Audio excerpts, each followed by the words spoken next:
안녕하세요. 아트캐스터 로렌리입니다. 지난 일부 영상에서는 런던 내셔널 갤러리 명화전 거장의 시선 사람을 향하다에서 첫 번째 섹션 서양 미술사에서 르네상스 태동과 함께 그리스도교가 인간화되어가는 가도기적 시기를 살펴보았고, 두 번째 섹션에서는 종교개혁 이후 등장한 바로크 예술의 초상화를 소개하였습니다.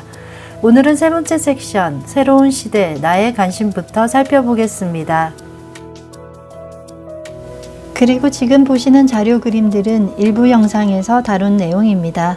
처음 보시는 분들은 특집 런던 내셔널 갤러리 명화전 일부 영상을 참고하시기 바랍니다. 런던 내셔널 갤러리 명화전 세 번째 섹션에서는 유럽이 종교전쟁을 거친 후 17세기 후반을 조명하고 있는데요. 17세기에는 아이작 뉴턴의 만류인력의 법칙이 발표되었습니다. 그리고 이성 중심의 계몽 사상이 일어나게 됩니다. 신의 은총이나 능력보다는 인간의 힘으로 발견한 진리를 연구하는 학문에 주목하게 되는데요. 과학이 힘을 얻게 됩니다. 과학을 비롯한 이성의 힘과 계몽 사상은 무신론이 일어나게 된 배경이 되며 종교로부터의 해방을 요구하게 됩니다. 이러한 맥락은 사람들의 삶과 사고방식을 바꾸어 놓게 되는데요. 바로 나에게 눈을 뜨게 됩니다. 사람들은 기존의 신과 왕의 건의에서 벗어나 개인의 자유와 행복을 추구하게 되며 개인의 삶과 기록이 중요해지는 시대로 접어들게 됩니다. 그리고 이번 전시에서 의미하는 새로운 시대란 계몽주의와 더불어 프랑스 대혁명이 일어나게 된 이후 변화된 사회를 뜻합니다.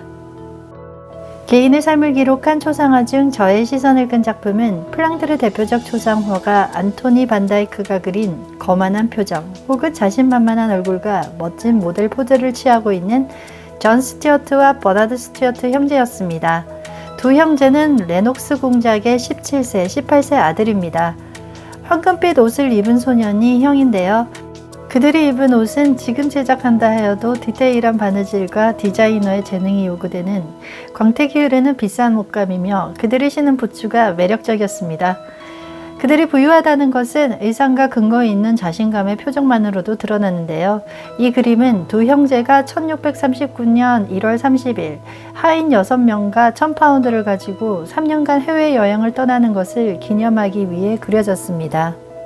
이 그림을 그린 안토니 반다이크는 플랑드르의 대표 초상화가입니다. 티치아노의 그림에서 영향을 받았고 그의 스승 페테르 파울 루벤스와 함께 17세기의 중요한 플랑드르 거장으로 인정받고 있습니다. 그의 회화는 바로크 사조이며 부드러운 구도, 아름다운 색채의 훌륭한 화풍과 섬세한 표현으로 유명합니다. 그는 종교, 신화, 우화 등도 취급했으나 초상화가로서 가장 뛰어난 재능을 보였습니다. 그는 1632년 잉글랜드 국왕 그린 찰스 1세의 초청으로 궁정화가가 되었고 그린 찰스 1세의 초상화를 그렸습니다. 안토니 반다이크는 인물의 눈동자, 입술 등 인물의 특징적인 개성과 감정을 살려 그 인물만이 지닌 아우라를 잘 포착하였습니다. 한편 안토니 반다이크를 배출한 플랑드르는 미술사에서 15세기 사실주의 풍경화가 태동한 곳으로 중요합니다. 피에르 프랑카스텔이 쓴 미술과 사회에 따르면 플랑드르에서 풍경화가 태동한 것은 서구 인류가 자연 공간을 자신의 환경으로서 인식하고 회화적으로 묘사하는 또 하나의 방식을 제시한 역사적인 사건이었다고 하였습니다. 한편 플랑드르는 무역의 중심지였는데요. 양모 무역과 상업을 통해 성장하여 부를 축적한 신흥 세력이 부상하게 됩니다. 그들은 미술품을 구매하고 후원자의 역할도 하게 되었습니다. 종교적인 그림보다는 현실적이고 집안을 꾸며줄 장식적인 그림, 사실적인 그림을 더 좋아하였습니다. 그들은 귀족 계급이 지녔던 관념주의적인 인식과는 달리 물질주의적이고 현실주의적인 사고방식을 지녔는데요. 그들의 생각과 느낌을 물질적인 증거로서 나타내는 그림을 좋아했다고 말할 수 있습니다. 이러한 배경으로 플랑드르에서 사실주의 풍경화가 탄생하게 됩니다. 그리고 사실주의 풍경화는 사물을 정확하게 재현하려는 것인데요. 그 근간의 사물은 객관적으로 존재한다는 철학적 믿음에서 비롯되었다고 합니다.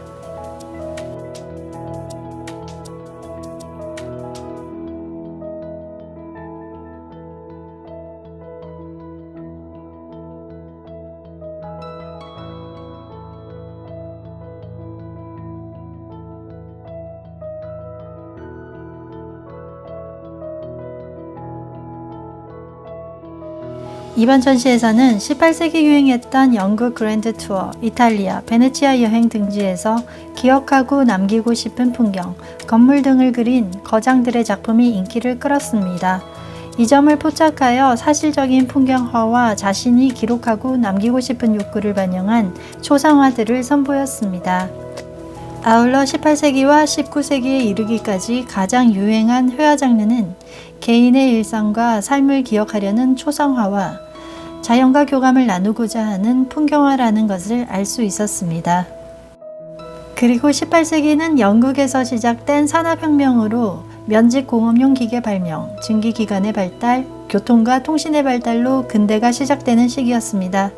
조셉 밀럿 윌리엄 터너는 기차, 증기선, 전함 등 근대적 주제를 그렸습니다. 이와 달리 하늘과 빛 등 자연의 모습을 담은 풍경화, 상업화가 되기 전에 고향의 모습이나 시골 풍경을 담은 풍경화가 유행하였습니다.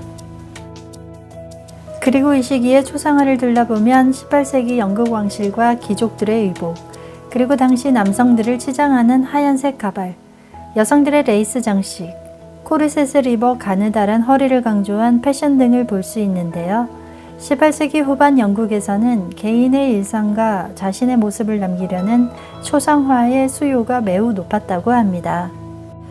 이렇게 베네치아부터 전 유럽에 유행시켰던 귀족들의 풍자 그림을 그린 롱기부터 18세기 후반 최고의 화가 고야, 안토니 반다이크의 스튜어트 형제를 떠올리게 하는 세련된 구도와 예민하고 세밀한 초상화를 그린 헨리 레이먼까지 거장들의 작품을 빠르게 보았습니다. 다음은 마지막으로 런던 내셔널 갤러리의 매우 특별한 소장 작품인 더 레드보이를 소개합니다. 더 레드보이는 23세의 영국 궁정화가가 된 토마스 로렌스가 그렸는데요. 로렌스는 18세기 말 19세기 초 가장 뛰어난 초상화가로 꼽힙니다. 더 레드보이는 세로 140.5, 가로 110.6cm의 대형 초상화입니다. 화려한 붉은 벨벳 옷을 입은 소년의 초상화는 조지 램튼 백작이 아들의 생생하고 아름다운 유년 시절을 담기 위해 주문한 것입니다. 붉은 뺨과 하얀 피부, 곱슬거리며 윤기 나는 머리카락, 먼 곳을 응시하는 시선, 밤바다의 달빛이 물에 비치는 배경과 바닷가 절벽으로 보이는 암석 위에 앉아있는 어린 소년, 이 전경은 로렌스의 걸작으로 꼽힙니다.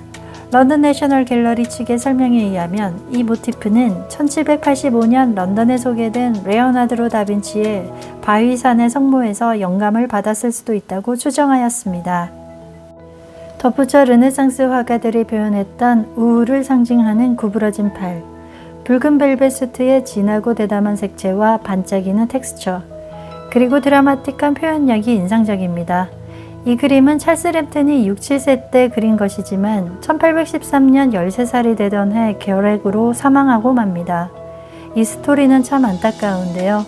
아이임에도 불구하고 무언가 어른스럽고 차가운 느낌을 주는 이 묘한 얼굴 표정은 정말 실제 인물을 그린 게 맞을까라는 생각이 들었지만 아름답고 완벽하다는 느낌이 들었습니다. 참고로 처음에 로렌스가 그린 소년의 옷은 노란색이었습니다. 색이 마음에 들지 않았던 아버지의 요청으로 레드벨벳의 옷으로 바꾼 것이라 합니다.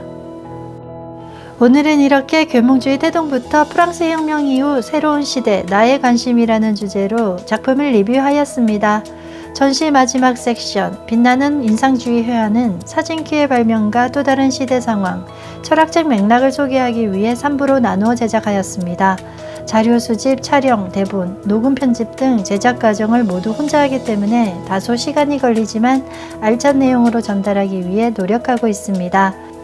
그리고 오늘 이 영상이 좋았다면 구독, 좋아요, 알림 설정을 꾹 눌러주세요.